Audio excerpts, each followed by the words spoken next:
You're listening to Cards to the Moon, a podcast about trading cards from both a collector and investor perspective. We hope you'll stick around for the ride as we take a deep dive into the state of the hobby, share some hot takes, hopefully some useful advice, and fun stories along the way. Hey, we're back with another episode of Cards to the Moon. It's number 4, I believe, which wraps up a month of episodes for us. My name is Clark, and as always, joining me on this podcast is Hyung and John. How are you guys doing? Always great, Clark. Thanks. What's up, fellas? All right. Now, before we get into our deep dive issue for this episode, I just want to get both your thoughts on Wander Franco of the Tampa Bay Rays. We just heard that he was called up. And yeah, are you guys fully aboard the Wander Franco hype train? I told you last week he was an 80 hit tool. This guy shows up. Do you see that first at bat? That was incredible. The first, that was what impressed me most. It was he was down 0-2, and then he literally battled and drew a walk. Right, so that's that's something special right there. And then he hits a home run. It's like, thank you. Yeah. Welcome to the show. Yeah, that was awesome. Yeah, that hype train is about to explode, man. It's awesome. Yeah, the thing about the hobby now is, for prospects these days, I'm including Wander Franco in this, is that it's tough to get these prospect cards at a decent price because there's so much speculation going on, and Wander Franco being number 1 prospect for a few years now. I don't know if it's going to get any cheaper to get his Bowman Chrome Bowman first, right? Right. But enjoy the ride if you have one. I think in the off season it's a really good pickup because if you think about people always have surprisingly good rookie years, right? So I think after an off season, people learn to pitch, properly to hitters, and then they're, I guess if you look at Tatis's numbers, Bichette's numbers, they're inflated in the rookie season, right? So. Mm-hmm. I mean, yeah, it's a good time to buy, I think, in the off season, but I don't think it's going to go too cheap. Yeah.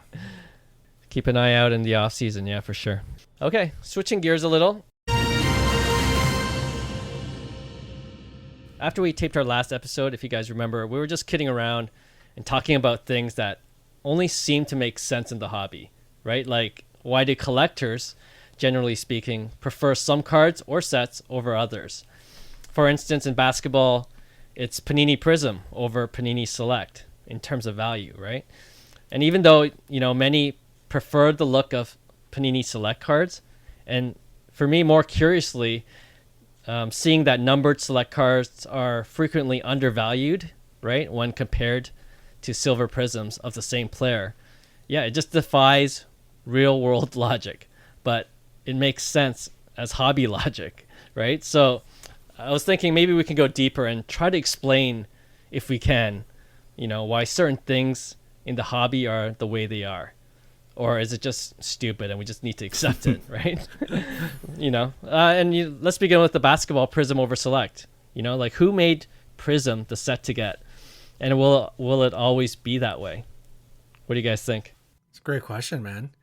I heard, so unfortunately, I stopped collecting for a while, so I'm not knowledgeable of what exactly panned out in the last 10 years. But I heard that when Prizm came out, it was obviously a product to replace Topps Chrome by Panini as they took over basketball. But I heard that Select came out after Prizm as a more premium product versus Prizm. Right. So Select was actually supposed to be the bigger set. But like you said, the hobby kind of ended up choosing Prizm over Select. I don't know if that's actually true. I heard it. I wish there was somebody here that could to talk about the last 10 years, but I'm just throwing that out there. I heard that. Interesting. Mm-hmm. Yeah, I mean, when we go through over some of these hobby logic examples to the listeners, we might not even have answers to these. It's just the way it is. Yeah. Right. The hobby has spoken, one of those kind of issues.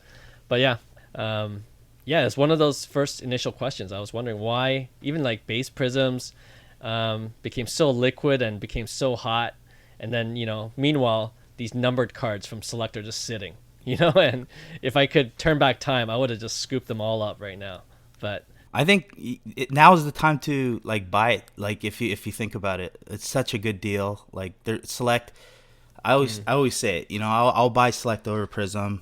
The hobby logic, there's no sense to it at all, right? So, it's a steal at this point. So, we always say buy. Buy. Yeah. Although I'd be pretty careful with the 2021 Select. I think it's getting pretty trashed by the hobby. Oh, yeah? I think it does look more high-end, like John was saying. Like Select in general. Mm-hmm. I think that's what it was meant. I heard that's what it was meant for, but it's just Prizm ended up being the king. All right, well, chalk it up to hobby logic. Do you guys have any other examples, Hyung? I would say, like, refractors, like shimmers, waves. People. What about that? For some reason, people like devalue, I guess, numbered cards. It doesn't matter if it's a orange wave versus an orange. The value of an orange refractor is more than an orange wave. You know what I mean? And they're numbered to 25. And the hobby logic. What is it? And what I've heard, okay, this is what I've heard. Okay, there's a website called blowoutforums.com. Very resourceful forum. So go check it out. There's a lot of hobbyists, on that site. And they were saying that what were they saying? They're saying there's actually collectors that collect the true refractor sets, because it's like OG. It's like classic. So your refractors, your blues, your golds, your orange, your reds. Those are your classic OGs. And there's people that just collect sets of those, right? Which is nuts. Like if you're building a refractor set. But that was the reason. And if you're dealing with a low numbered card like an orange or something versus an orange shimmer or a wave, right? Yeah.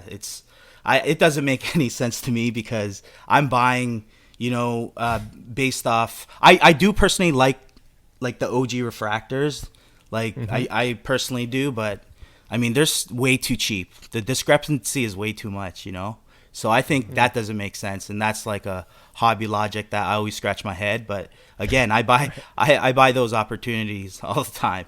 That's a good point. Yeah. I have a Bo Bichette blue wave, and it's numbered to 150, just like the Bo Bichette True Blue refractor.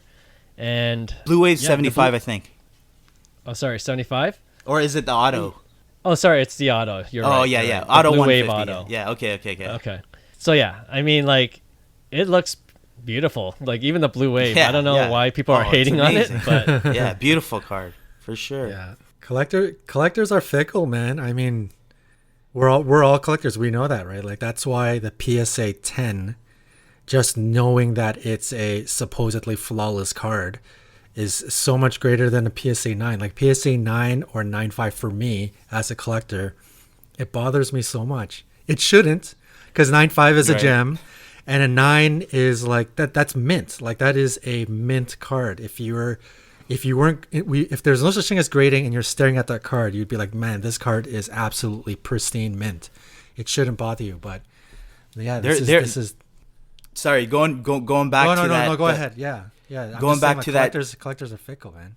Yeah, they're very this is from Blowout. I just pulled this up. It's they say an orange shimmer will be equal to a base gold. A gold shimmer would be equal to a base blue. A green and green shimmer will equal base blue, because no one seems to make green sets. That's what they're saying. So it's, I don't know, from an investment standpoint, if that's the reason, that's a stupid reason. Think about it. Do you think anybody cares 30 years down the road? Or will scarcity ultimately, be, part of it, right? Right. So I think there's way too much of a discrepancy. Sometimes you even see it more than what these guys are claiming, just kind of one level down. I've seen, shimmers go for so cheap, way too cheap than, than the original refractors. So, right. But I do personally like the original refractors. I think they just look a lot cleaner. Same with, I'm not a fan of waves too. I don't know about you guys. The collector in me, I don't mind the waves, but I do gravitate towards the true colors. Yeah, I don't mind the waves for some of the cards, but I wonder if it's because I see the value of the true refractors. It's all, going for a lot more. It's all based on value. Yeah, it's brand. It's messed with your head. It's all psychology. Yeah. I'm buying into the hobby logic. Like, it makes no sense for me, but this is what the hobby is saying, right? So this is why we have to communicate. Get this out there. It's like we got to start thinking about like why we're buying or why we're listening to kind of these things. And you're right. Yeah. I do prefer refractors over waves, but I do appreciate the waves and shimmers too. Like I think they're tremendous buys, because if you are like literally purchasing for the long-term hold, what does it matter, right? Like you're exactly. Like, I look at I remember I passed on a Bowman Chrome, like a shimmer, or like it was like a Cunha orange shimmer, right? And it was kind of like that. At that time prices weren't like as crazy, but it was. And I passed on it, but those are the things you kind of like say why, is hobby logic. Yeah. Like the old tried and true model of supply and demand, ultimately wins out, right? So it's incredible. Yeah, 100%. That's a great point by Hyung. Like betting on pop reports and betting on low population in the long run. I think I think you guys might be onto something in that, like shimmers and all of those. Outside refractors are slept on, because a good example is actually when you look at Luka Prizm, 2018 Prizm, silver was always king. And for some reason, the hobby never liked Hyper Prizm, in the same way that the hobby doesn't like Topps Chrome Prizm, which is the same design, like that sort of like quasi checkered design, right? Like the Prizm, they look beautiful, but for some reason, people like Topps Chrome refractors over Prizm. They like X-fractors over Prizm, and then on the basketball side, silver over Hyper Prizm, and so forth. But when you look at Luka, I think traditionally in the last year, his silver was always the king, and a whole bunch of other Prizms, right? Like red ice and whatnot, and Hyper was being slept on. And now when you look at Hyper pop reports, it's super low. Like the production run was low, the gem rate is low, and I think people are recognizing that. So if you look at Hyper now, I don't know where it sits now. I believe it might go for more than Prizm, like silver. But that's a telltale sign of when you bet on the pop report, you bet on the low gem rate. And it's paying off for those that held on to Hyper Prizm, because I think Luka Hyper Prizm might start taking off soon, right? So it's a great point. It's a great point of like, don't sleep on these like blue waves and shimmers and shock and like all that stuff. Like Hyung picked up the Luka shock, it's a good bet, low pop, man. It's like 250 pop PSA 10, and it's half the price of a similar pop. So for me, it's like you look back and you look at, like, let's just say a LeBron numbered card. You carrying really like what shade of tint it is, or like, what I mean? At the end of the day, it's a numbered, LeBron, right? Like exactly. That you got to think of it that way, right? But we're so emotional that we live in the now. We can't like get out of that, right? So I think, a little logic would help, and real world logic. Yeah, exactly. Right. The only thing I'll say for the pop report argument is, if I'm playing devil's advocate, is that certain cards have low pop report because no one cares about those cards. So if they're if no one cares about those cards, I'm not talking about inserts though. Like, you know what I mean? We're not talking about inserts here. We're talking about like, still it's like the flagship, the rookie card, the rookie card, the demanded. It's just the shock. Like shock is a perfect example. But go on. No, I for sure I get that point too. There's got to be like a critical mass almost, or a certain threshold crossed over where that there's enough demand out there. But for some cards with super low pop, and we know that there's a lot printed, then that might be a card you don't go after just because it has low pop. Right. But last week, or the episode before last week, we're talking about basketball card autographs, and I was just about to mention that. Oh, is that right? Like, one thing I don't get is that, Right. like, I don't understand why certain autograph cards are valued lower than some of these even, higher produced refractor cards. Like, incredible. the player can only sign so much cards. There's scarcity built in with these autograph cards, right? Yeah. But no idea. That's another hobby logic thing for me. Yeah, and that tacks onto our other point is that cards that are sort of low production cards that are being slept on right now. Like the hobby for some reason in basketball, is not too crazy about autographs. Unless you're talking about sets where you're actually chasing autographs, like Flawless or National Treasures, where you're literally trying to pull RPAs.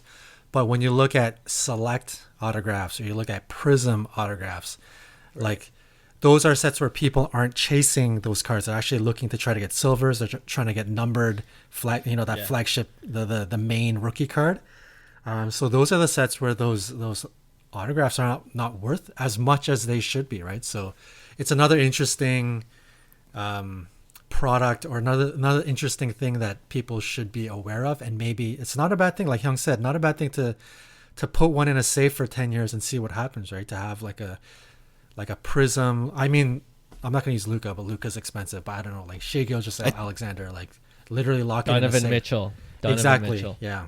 Yeah, I think there's like a Tatum Silver auto that there's just ton out there that nobody's even buying. Like, you know what I mean? They're not selling at a premium, and his silver base goes for more. And to me, it's like, wouldn't you still want the on card auto? Like, or sorry, it's not an on card auto, it's sticker auto.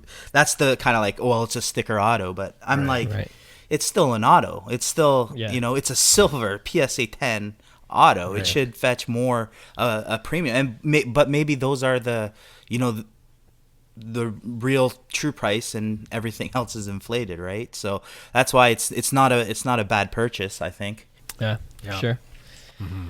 This is fun. You guys have any other things that kind of scratch your head in the hobby? For me, I would say I don't know about scratching your head, but how about flagship versus non-flagship? Yeah, that's a great one. For instance, when I say flagship, and I guess a lot of people might define this differently, I'm thinking, the first rookie card that comes out, right? So, does that matter? Like, to some people, obviously it does, but I don't really care. I'm going after, certain cards for, the card itself, and not necessarily because that's the true flagship, rookie, but that's just me. I mean, some people are like true that's the rookie card to get, right? So I don't know. What do you think about those? Can you give an example of a player where? How about like we'll say Ronald Acuna Jr. is a perfect example. People claim that his flagship is his Topps update, the US 250. Right, but because they don't consider his bat down, which comes from Series 2, his flagship, because it's short printed, right? So you know what I mean. And then there's a huge price difference of almost 10 times, right? Obviously, I believe Ronald Acuna's flagship card is his bat down. I don't think it's his US 250, right? Just because it's like it was his first release. I mean, he got called up. And he made Series 2 as a short print, right? And to me, I don't know. What do you guys think? Acuna, like something like Acuna, does that matter? Yeah, no, it's a good point. Like, a lot of people are saying Luis Roberts' opening day is actually his flagship because that was the first set to come out with that image. And I ain't touching opening day. I know, Johnny, but opening day has like... It has horrible. They come out of the pack horribly, and I heard Luis Robert is like an SP or something in that set. It's super rare. Yeah, so if you actually look at the pop report, it's like tiny. It's minuscule. There's like, I don't know, 350 Hey, on the flip, submitted. John, on the flip side, think about it. It's like it's the same image, and why wouldn't that card be worth more than? Just based on pop report, right? But the only difference is it has the opening day sticker or the logo on the bottom right. That's the only difference, right? So it's like, is it actually, what's the difference, at the end of the day? But I think the price there's a huge difference, right? It's almost like 10 times more. Oh, it's crazy. Yeah, I think the the first time I ever seen it come out in auction was actually like a couple of weeks ago, and I think it went for like $1,200 or $1,500. Jeez, Louise. And this is during a super down market, right? So that I think that card would normally go for around 35. I remember seeing it like Buy It Nows a couple of months ago, and they're all like in the $5,000 range, right? So what? That's crazy. That's actually what made me research it, because I was like, I don't understand why people are asking for $5,000 for Louis Robert opening day. Like I don't think anybody's spending $5,000 right now. Exactly. I don't know much about opening day, but I know it's not like a premium release. Yeah, so why the heck is not it at all. Yeah. See, and okay, Clark. In that case, don't let population report fool you. Right. Use logic here. Yeah. Yeah. One interesting thing I wanted to mention about Flagship and Chrome was that Flagship is paper. Paper is a cheaper product. Chrome is the more premium product. So, I mean, I think I remember Hyung saying that Flagship was actually the more expensive, even in a PSA 10 grade, but it's flipped now, where Chrome is greater than Flagship when you're talking about graded cards. But then the hobby likes the paper numbered over Chrome. So it's funny how Chrome is greater than paper and base, but paper is better than Chrome in the numbered game, right? So I know pop report and gem rates have something to do with that, but in general, when you get the feeling of the market and what people are talking about in Facebook groups and stuff, like generally there's way more of an excitement for like Fernando Tatis Black, Flagship, or ID, Independence Day over, for example, like Blue Wave or Orange number to 25. Like those are still killer cards. I think it was more apparent in the baseball market that and I remember this. I remember the Soto's paper, the US 300, was more expensive than his Chrome, right? His HMT, and I believe that comes from the basketball. There's so much people coming in from the basketball side that they started saying they love Chrome, and the younger generation love Chrome. Everything is Chrome now, right? Paper is kind of like out with the old, in with the new. And you know what? Like, it's funny because I kind of agree. Like I actually am starting to like Chrome a lot better than paper. The surface sucks. You pull out a beautiful card. It's like, what do you want? You want a damaged surface or a damaged corner? Pick your poison. But that's a good point, Hyun. Yeah. The demographic of card collectors definitely has a factor in why things the way they are in the hobby. Yeah. And there's, like a part of this hobby logic, there's also a lot of sets. If you were to just put, nobody knew anything about sets, and you just brought them all onto the table, apples for apples, oranges for oranges. Like, I mean, there's a lot of sets out there that don't get love because the hobby just says it's not worth anything. For example, Stadium Club. Oh, yeah. Like Baseball Stadium Club is a sick underrated. set. Like the photography, like everything is like, it looks like an SP variation. Like it's an amazing set, but the hobby is just says to the world, no, it's not worth anything. It's a fun set to collect, quote unquote. Yeah. But it's not worth anything. So nobody really like gets excited over it. But another thing is, like, on the basketball side is Panini Crown Kings, right? Yeah.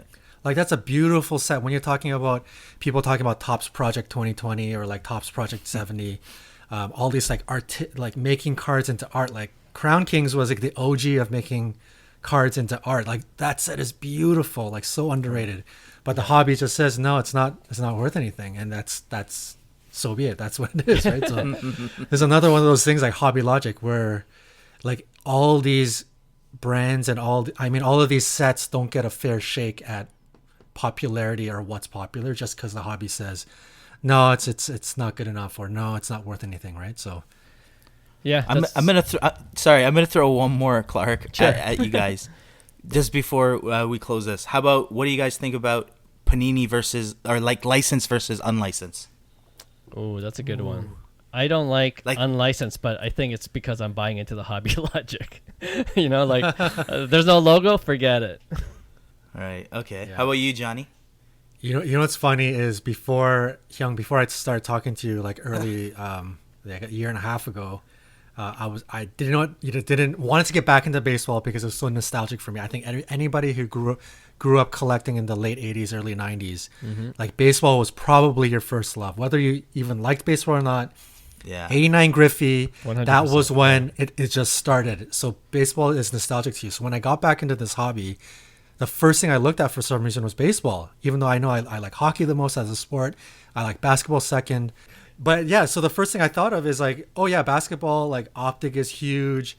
Prizm is huge. I think it can translate to baseball. I think it's super underrated. So the first thing I started to go for was like, I have one right now. It's like a Vladdy rookie in Optic. And I thought in my mind, I'm like, oh, Optic is awesome in basketball. So it's going to translate as the hobby like picks up.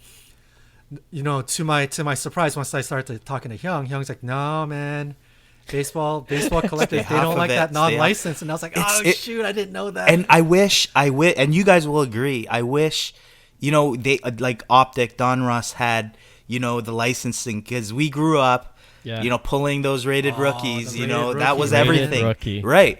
And that's why it's like, that's what we want. Like pulling, I was talking to John earlier today. What if like, Panini, we are ripping like Panini baseball and they had the major league licensing. I think it would be like an incredible rip. I think it would help the hobby so much. Yeah. Right. There would just be so many more different availabilities.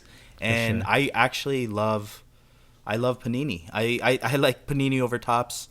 Actually, that's coming from a baseball side. Wow. So yeah, that's unfortunate, but yeah. Can't believe what I'm hearing, but you got a good point there.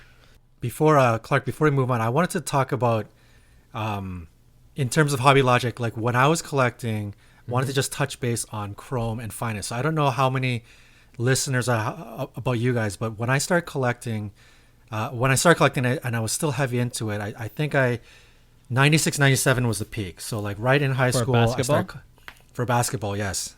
Okay. And I wanted to collect Kobe's, and when I was back in the day, I don't know if not many people know this, but in 94 was the introduction of Topps Finest. It was the first time the hobby had seen this sort of like double printed hard card stock.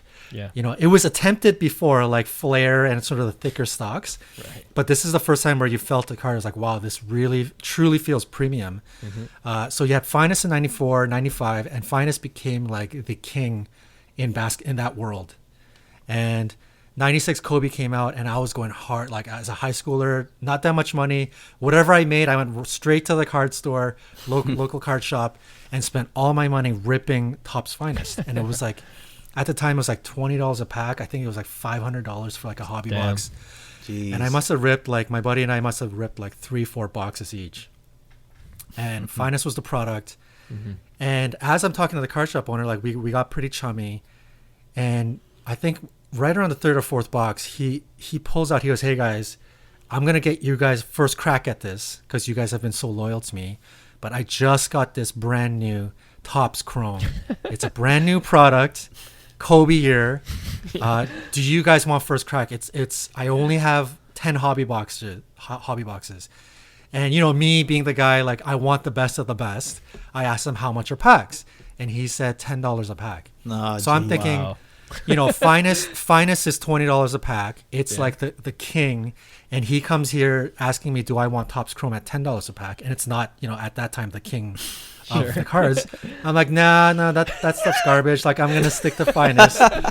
Oh man, what a regret. But yeah, I don't know if this is true or not, but back then, the year after when I started going after Tim Duncan Finest, so 97 was like going hard after Tracy McGrady, Tim Duncan, Topps Finest. And then I start to hear murmurs like from the local card shop owners and like other card shops that Topps Chrome was actually low printed. It's actually a super low print run. So people, I don't know if this was just a Toronto thing, but that was sort of as a 16-year-old the word on the street. Now, when you look at pop reports now, and I don't know if it's because of submissions, but you look at Topps Chrome 96 Kobe versus Topps Chrome 96 Finest, it looks like similar submissions, and it looks like the print runs were pretty equal. So I don't know if this was just a thing back in the day. Right. But I know from at least 3 or 4 card shops in Toronto, like that was a talking point about Topps Chrome. And out of nowhere, I think in 97, 98, like Topps Chrome started to become the king. Like that whole thing about production runs and junk wax, and like that started to become a part of the conversation. And then it just flipped out of nowhere, and Topps Chrome became king. And I don't know how much, if that's the actual what made Topps Chrome become Topps Chrome. Yeah. But I thought that was interesting in terms of like hobby logic, where finest was the king, and I don't think a lot of people know that. And literally over like a quick course, Topps Chrome took over, and now history now says like Topps Chrome is the shiz, right? And I'm sitting on a bunch of Kobe Topps Finest when it could have been like a stack of Topps Chrome. Yeah, it must hurt when you see all those record sales of Kobe Topps Chrome. Oh man, just breaking one record after another. And like the refractors. Oh boy. Oh geez, crazy. Yeah. Topps Chrome refractor. That's pretty rare, right? Because that was rare. Yeah. Okay. That was really rare. I mean, that's also where silvers come from, right? Like silver and optic hollow, like right. I'm guessing the popularity as to why silver, because the refractor is the OG parallel pull, right? Like back in the day, you buy a hobby box, you only get 2 refractors. That's it. That standard silver colored refractor, right? So it's only 2 in a box. Most of those sets were like 600 cards. Like it's a tough pull to try to get even. Like I remember my buddy and I, we ripped open 8 hobby boxes of Topps Finest, right? That's like 24 packs a box. Right. And we did not get 1 rookie refractor out of 8 way. hobby boxes, right? Damn. Yeah, so that's how hard, when you're talking about trying to get a Kobe refractor, like that's how tough it was to get one of those. Yeah. So that's why you're seeing it go for millions. Yeah. For sure. Oh yeah. No, that was a funny story when you told us the first time. That's the thing about hobby logic, or the hobby, where things can just flip.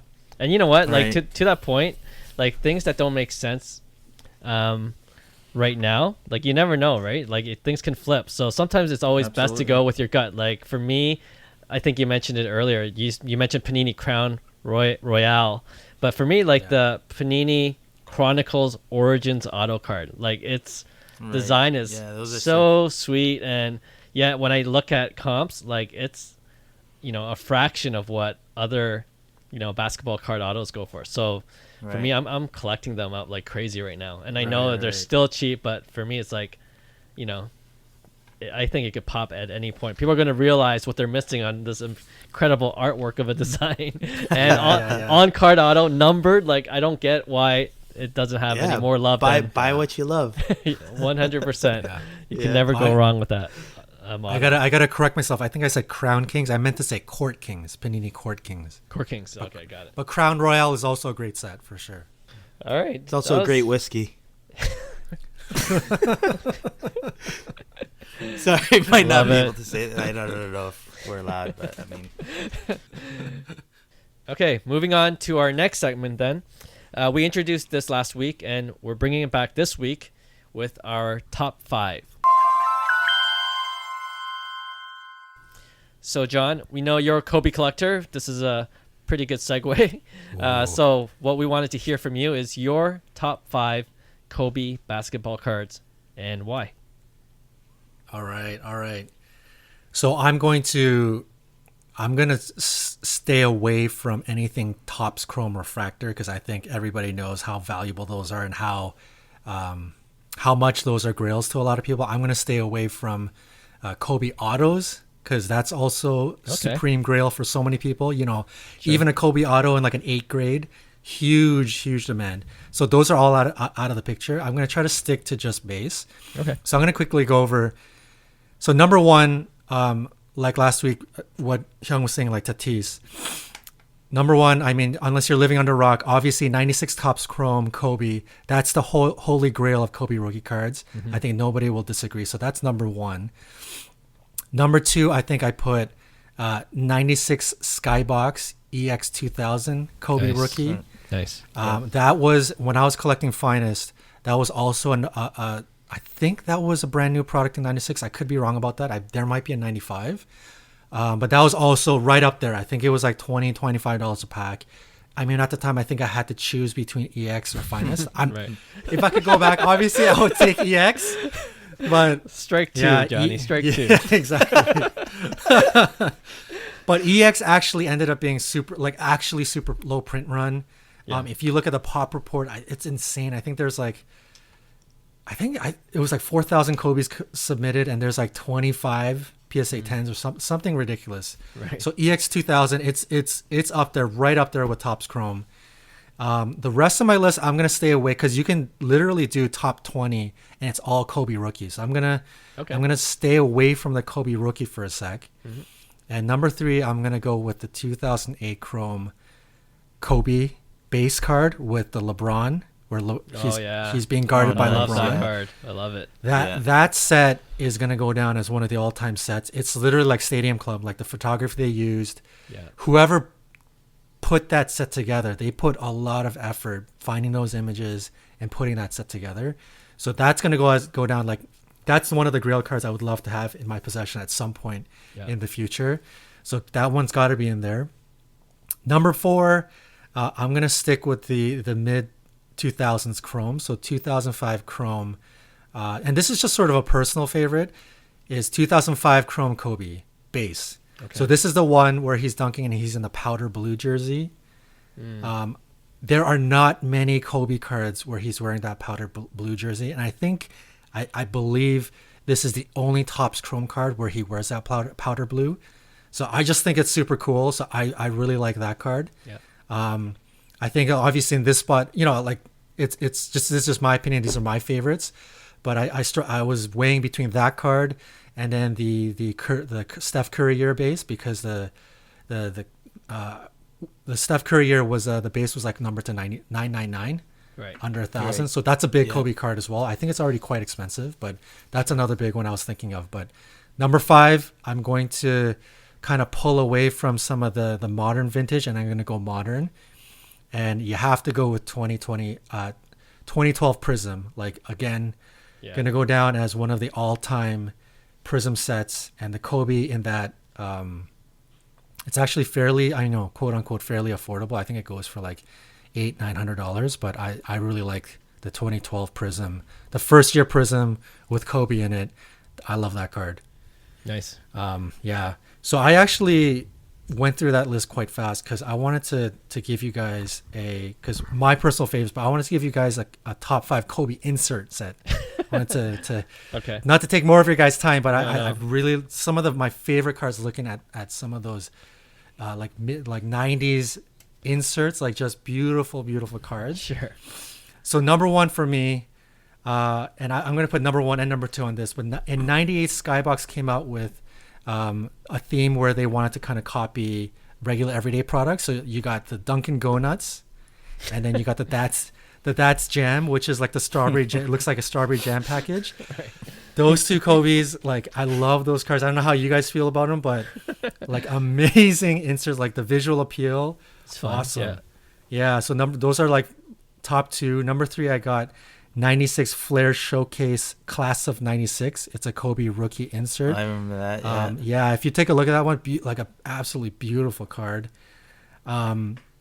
Number 4, this one's a little bit obscure, but it's the 97 Fleer Ultra Stars. So Ultra Stars, I don't know too much about it, but I do know that it was like a super, super hard insert to pull. It was like 1 in 4,000 packs or something crazy. So if you guys ever look up that card, like an absolute beautiful card. And then number 5, I know like lots of people love Kabooms and 96 Skybox Stardate and obviously Metal Universe, but I'm just going with my personal favorites, and I'm going to go with a modern card, which is the 2016 Panini Studio Downtown Kobe, the one with the it's got like this is not the one where he's sort of like in front of the Hollywood Theater, but this is the one where he's in front of like a bunch of palm trees, and it looks like he's kind of twisting, doing a 360. Yeah, love that card. Beautiful in terms of like modern inserts. So sweet. That's my top 5 Kobe inserts. Had to add that in there. Nice. Thanks, Johnny. I was just laughing because Hyung cheated last week with his top 8 Fernando Tatis, and Johnny comes up with a top 10. Come on, that's really a top 10, right? So it's hobby logic, man. I had to. Hobby logic. You guys don't follow the rules. You know what? I'm gonna come up with my top 5 next week, okay? And I'll show you how it's supposed to be done. But no, that's a pretty sweet list. I'm glad you put in the 2008 Kobe with LeBron. That's a sweet horizontal looking awesome card. And the orange refractor version of it, oh man. Yeah, that's or orange sweet. Parallel. Yeah. Woo. Yeah. Oh man. Grail Any card. refractor, or like, I wish they would bring back black refractors. We were talking about this. Yeah, black the other day. Yeah, black's pretty sweet. Topps Chrome's got to bring back that black refractor. The only thing about blacks is like it'll be tough to grade gem mint, right? Because of the chipping. Yeah, for sure. Any thoughts, Hyung?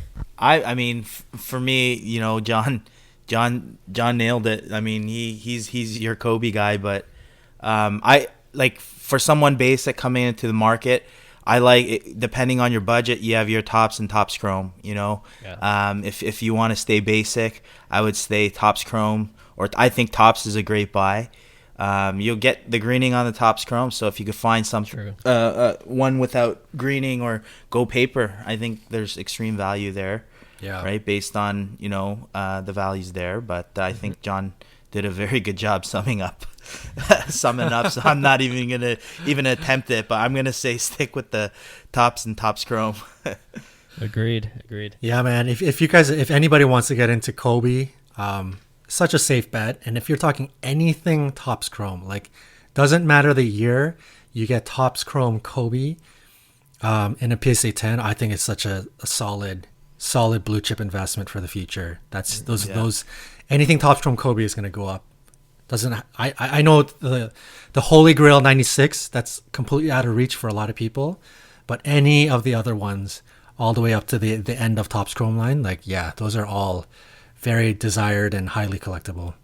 100%. Yeah, I would even go for the lesser grade ones, like just for my own personal collection. Right. Yeah. It'd be sweet. Yeah, for sure. All right. Thanks, Johnny. We'll just move on to our last segment of this episode, which is Pick One. A fan favorite, or at least our favorite, where we pit 2 players together and choose which one we like better as a sports card investment. All right, so here we go. Our first Pick One pair is between, and we'll go to hockey, between Sidney Crosby versus Connor McDavid. So we're going with the slightly old guard versus the new guard. I'm going McDavid. Oh yeah, why? I just think I think he's a better player. Overall, I know Crosby has some cups and he has years beyond him, but I don't think Crosby's a bad buy. I think he's a great buy right now too. I just like what I'm going to see the next 10 years out of McDavid, and I think it's going to be pretty spectacular. So I'm going McDavid. Okay. Nice. This one's an easy one for me, and I'm going to go against Hyung. I'm Crosby all the way. Wow. And this is not just like, even if McDavid had won a Stanley Cup this year, I would still say Crosby. And I'm even talking just strictly from an investment standpoint, because when you look at what Crosby has achieved, this guy has won everything you could imagine. And he's getting close to the end of his career. So I think in the next couple of years, you're going to start to see the narrative and start to see conversations around Kobe. I got Kobe on my mind. Talking about Sidney Crosby becoming one of the GOATs, probably becoming one of the all-time top 5 NHL players of all time. And when you think of Sidney Crosby, especially for those in Canada, like, he is synonymous with Canada hockey. Like, when you think of the old generation, when you think of Canada hockey, you think of Bobby Orr. Our generation, some of the older guys in the 30s and 40s, you think about hockey, you think of Gretzky. The newer generation, you think about hockey, you're thinking about Crosby. Like, he was the one with the golden goal. Like, it's kind of when I think of Crosby and McDavid, these guys are all-time generational Canadian athletes in hockey, and I think about Gretzky and Lemieux. Lemieux was all-world skill. You could argue that if Lemieux didn't get injured, he would probably have broken almost every one of Gretzky's records, including the single-season marks and all of that stuff. Yeah. Way more skilled, better shot, bigger body, everything. But when you think about the popularity, the entire body of popularity in Canada hockey, like people still love Gretzky. Even though, like Lemieux, you could argue he was way better skilled and all of that jazz, and he won cups and he did this and he did that. Yeah. It still ends up being Gretzky at the end of the day. And I think between Crosby and McDavid, especially because Crosby's career is going to end soon, I think once that conversation starts to happen about him being top 5 all time, it's going to really start to shoot his card up as one of the all-time greats. Kind of like what's happening with Ovechkin, because I know. Yeah. I've followed, I was always wanted a Crosby rookie ever since it came out back in 04, I think, or 05. And since I followed it casually, and it's always been Crosby over Ovechkin, like in terms of value. Yeah. And it's only until recently when people start talking about Ovechkin beating the all-time goal scoring record, where Ovechkin cards start to go past Crosby's card for the first time. Right. So I think this is going to be a similar situation when people start talking about Crosby as an all-time, Ovechkin as an all-time. I think Patrick Kane, all-time American. Those are all like good investments to get into in the next couple of years before that conversation starts to happen. So I'm Crosby between the two. Yeah, this was a tough one for me, and I agree with you, Johnny, 100% for all the reasons why Crosby is a great investment. The only thing is, I wonder if that chatter, if that discussion of Crosby being one of the all-time greats stays in Canada. I think the hockey market is still a little soft compared to the other major sports. And like you mentioned, Sidney is like the best player in our generation, right? And I think what might happen, and I might have mentioned this in a previous episode, but with Walt Disney getting the rights to broadcast hockey games in the future, I think hockey's going to be a bigger sport in the U.S. And the U.S., if things blow up there, things can really take off in terms of hockey card values, in my opinion. And Connor McDavid will be the player to lead the way, right? Like they will market the crap out of him if they're smart. Sure. If they're smart, so I'm just seeing the future potential of McDavid and his rookie cards, and his rookie autos are pretty rare too, right? So I think I lean towards McDavid, but I just kept on going back and forth. And Johnny, you almost convinced me again, but one of these times you're going to convince me. I'm going to switch my pick. Oh yeah, for sure, on the spot. Yeah, for sure. Nice. All right, we'll go to baseball next, and we don't really talk about pitchers because there's the thing about investing in pitchers, they get hurt easily. But I wanted to bring up two really amazing pitchers that might even be worth the gamble in terms of investing in, and that's Jacob deGrom, who's killing it this year, and unreal, versus Clayton Kershaw, who's going to go down as one of the all-time greats as well. So who are you going with, deGrom versus Kershaw? I'm going Kershaw. I just think Kershaw has done a lot more than deGrom has at this point in his career, and like you say, I don't really. This could be a hobby logic too, kind of like the prices on pitchers. I know there's a more significant chance of injury, but some of the prices on some pitch like Kershaw, even Kershaw, it's like this guy's one of the all-time greats. This guy was MVP, Cy Young, the whole deal. I think he was like a ridiculous. I wouldn't say 11-time All-Star or something stupid, right? I just think that.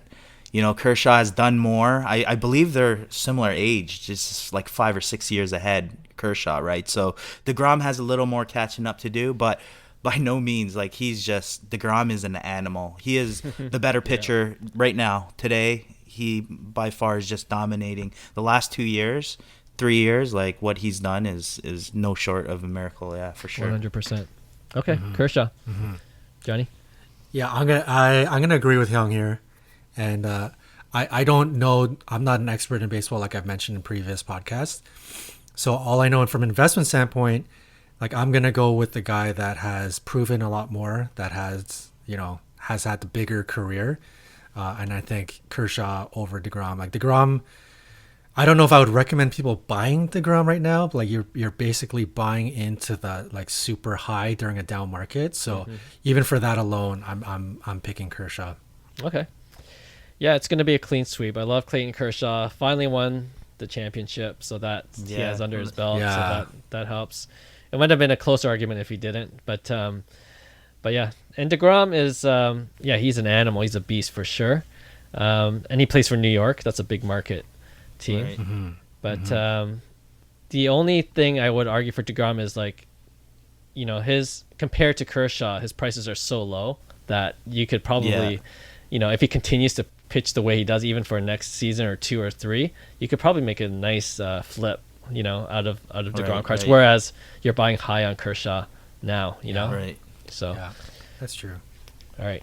Yeah, it's a hobby logic again, man. It's funny how pitchers get absolutely no love. It's actually it sucks. Well, if you look at like Sandy Koufax and Nolan Ryan, you'd want their best cards. Yeah. No differently. Yeah. But right now, nobody wants it. So to me, it's like, Kershaw could be an actual good buy long term. Yeah. Even then, it's like what he's doing is crazy, right? Like his career and just the numbers he's put up, and he still has some years. Yeah. He's not done. He's still young. Not really young, but he's still young. He has some years. He can still play for sure.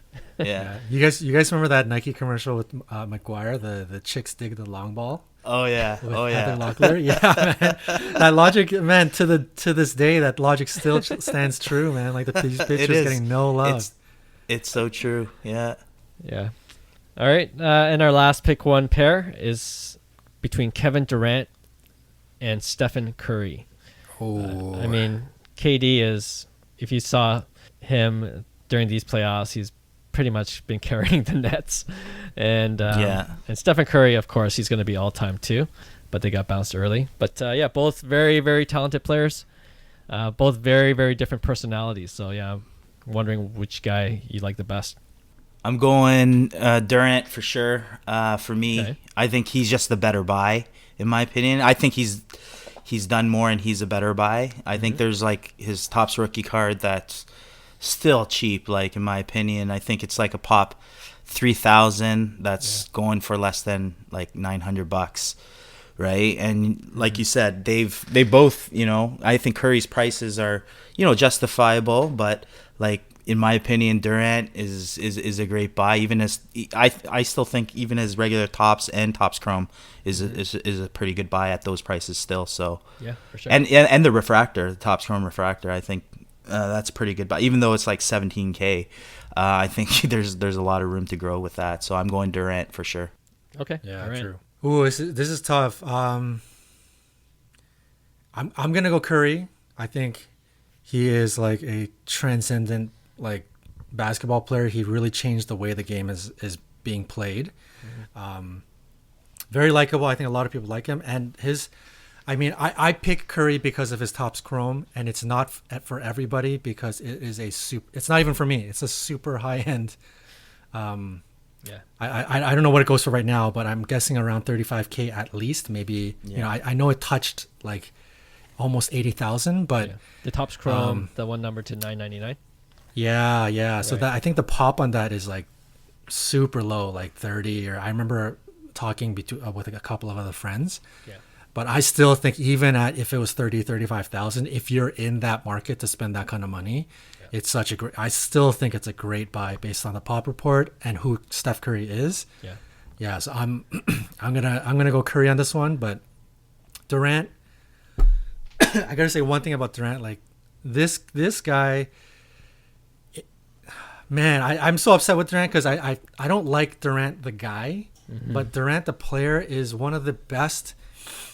He's arguably one of the best basketball players we have ever seen, if not he's absolutely unstoppable. Like no, I don't think there's not one player ever in history that can stop Kevin Durant. Yeah. I don't personally like him, but this is a guy that like you got to remember, like Durant back in a handful of years ago, there was a period like 2-3 years where Durant was considered the best player in basketball. And this is during LeBron's prime. Like we're talking GOAT LeBron in his prime. Like people were talking about Durant being the better player. And he was up 3-1 OKC versus Golden State. And I think if he had won that series, or he stayed, and let's say he won some rings on his own, not with Golden State, and became that enemy, like he took on that enemy role, he would have won against LeBron in his prime. He would have beat Golden State. He would have had a ring on his own. We could be talking about, like, sitting here today, we could actually be talking about Kevin Durant being top 5 all time. We could also be talking about LeBron not being top 5 all time had he not won rings against Kevin Durant. Right. You know what I'm saying? Like, this is like, it's like a crazy course of history that happened. Like, that's how good Kevin Durant is, and it's to me, it's so upsetting to think that I think he's still gonna probably. I think when all is said and done, he should squeeze into the top 10. But you know, like, this guy could have really made like a legend of himself if he did things the way that I think the general public or the basketball fans would have liked to have seen out of this guy, right? So yeah. I had to give that spiel about Kevin Durant. That's an interesting alternate reality you created. He's tripping you. He sets you up every time. It's a psychological mind game on I know. You. And he throws it on you. What do you decide? And now you're debating. I don't know what's real right now, but that's good. But, I love it. But yeah, I agree with what you're saying about KD as a person. Well, what we hear in the media, anyways, right? And Stephen Curry is generally more likable. But I also agree with Hyung when he says that KD's a better buy right now. Like, I have a Topps Chrome rookie, and that's tanked a little bit. And, you know, honestly, I'm thinking of picking up a couple more at this point. Yeah, you know? Like, for sure. Just doubling down. So it's a better buy. But I really want a Steph Curry in my collection because Me too. I think you mentioned, Johnny, like, I think he changed the game, the way it's played, and I think history will remember that. You know, I think the future players and teams will see, like, oh, the game changed because of this one player who shot amazing 3-pointers flawlessly, and teams and GMs and the whole league had to pivot towards that kind of gameplay. And I think you could pinpoint it to one player, Steph Curry, and I think that's going to really once that narrative takes a stronger hold, especially after he retires. I think you're paying premium prices now, but I just think it's going to go higher. So it's a bigger investment now, but I think it's a bigger payoff in the future too. Right. Cool. I love these pick ones because I try to make it as hard as possible, and I feel like we've got some really challenging ones. So hopefully we can continue to do these. And yeah, if you guys have any players you want to pit against each other, you can challenge me too. It's not fair because I think of the players beforehand, and I have the argument for each player that I chose before the show. But then every once in a while Johnny will almost convince me otherwise. But yeah. All right, thanks guys. This is a long episode, but it was a lot of fun. I think it went by pretty quickly. Yeah, that was good. Hopefully people enjoy our hobby logic segment, trying to explain what it is, and maybe we changed a few people's minds. That's what we try to do anyway. But thanks a lot, guys. We'll catch each other next week for another new episode. Thanks, everyone. Thanks. Hey, thanks for listening to Cards to the Moon. We'd really appreciate you subscribing to our podcast wherever you listen to your podcasts. And you can also connect with each of us on Instagram at 5cardguys, or you can follow Hyung at Integrity Sports Cards, or John at TradeU at Recess. You can also check us out at 5cardguys.com. Thanks again, and hope to connect soon.